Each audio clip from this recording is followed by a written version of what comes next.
नमः शिवाय। शिव जी सदा सहाय। ओम नमः शिवाय। गुरु जी सदा सहाय। संगत जी, आज हम सती खंड के चौथे अध्याय का पाठ करेंगे, जिसमें हम काम विवाह का अध्ययन करेंगे।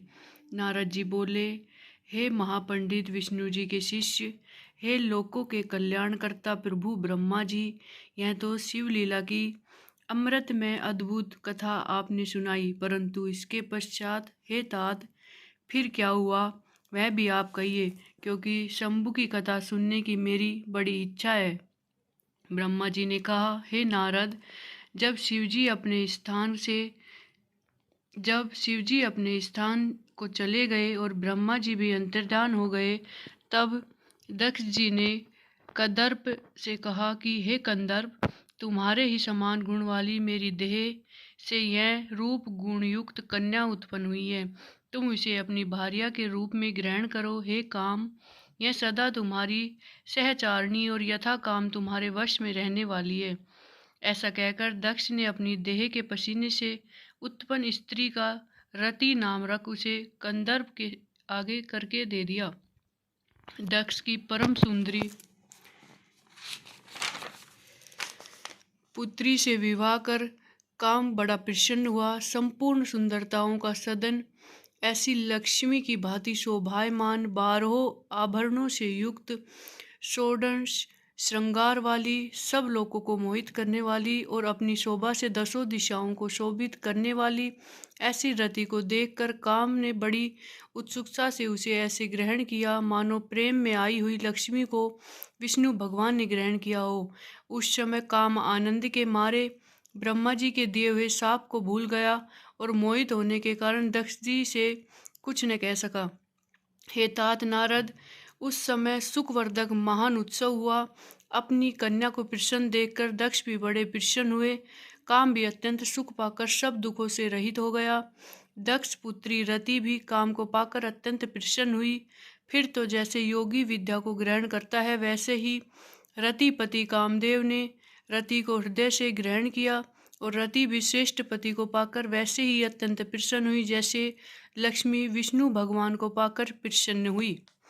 5वां अध्याय, संध्या का तप। सुत जी कहते हैं कि जब ब्रह्मा जी से इतना कहा, तब उनके वचनों को सुनकर मुनिश्रेष्ठ नारद जी ब्रह्मा जी से बोले कि हे महामते, आपने चंद्रमौली शिव जी की यह तो परम पावन कथा सुनाई है, उसके लिए आपको धन्यवाद है। परंतु यह तो कहिए कि जब आप सभी महान देवता और प्रजापति दक्ष भी अपनी पुत्री रति को काम के साथ अर्पित कर चले गए, तब वहाँ संध्या ने क्या किया? विवाह उपरांत संध्या के चरित्र को मुझे बतलाइए। तब तत्ववेत्ता, अब तुम संध्या के उस चरित्र को सुनो जिसे सुनकर सब स्त्रियां पतिव्रता होती है। जो संध्या अपना शरीर त्याग कर अरुंधति हुई, उसे मेघातिथि से उत्पन्न किया था और वासिष्ठ जी ने अपनी पत्नी के रूप में ग्रहण किया था। इस पर नारद जी ने पूछा कि उसे मेघातिथि ने कैसे उत्पन्न किया और वशिष्ठ जी ने उसे कैसे ग्रहण किया।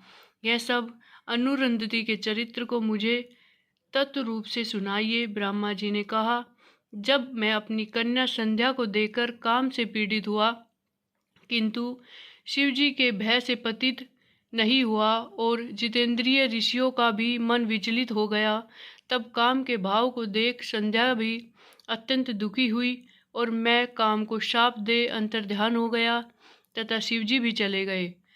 तब आमर्ष को प्राप्त होकर मेरी पुत्री ने अधोपांत वृत्तांत पर गंभीरता से विचार किया और सोचा कि अब जैसे भी हो, यदि शीघ्र ही मेरा तथा काम आदि सबके पापों के समनार्थ उसकी शुद्धि का फल मुझे शीघ्र ही मिल जावे तो अच्छा हो, क्योंकि ब्रह्मा जी तो शाप दे ही चुके हैं। भला मुझसे बढ़कर पापनी कौन है, जिसे देखकर पिता और भ्राता भी काम की इच्छा करते हों। अतः मैं स्वयं ही इस पाप का प्रायश्चित करूंगी। वेद मार्ग से मैं अपने को अग्नि में जला दूंगी और ऐसी मर्यादा स्थापित करूंगी जिससे संसार में उत्पन्न होते ही मनुष्य इस प्रकार से कामी न हो।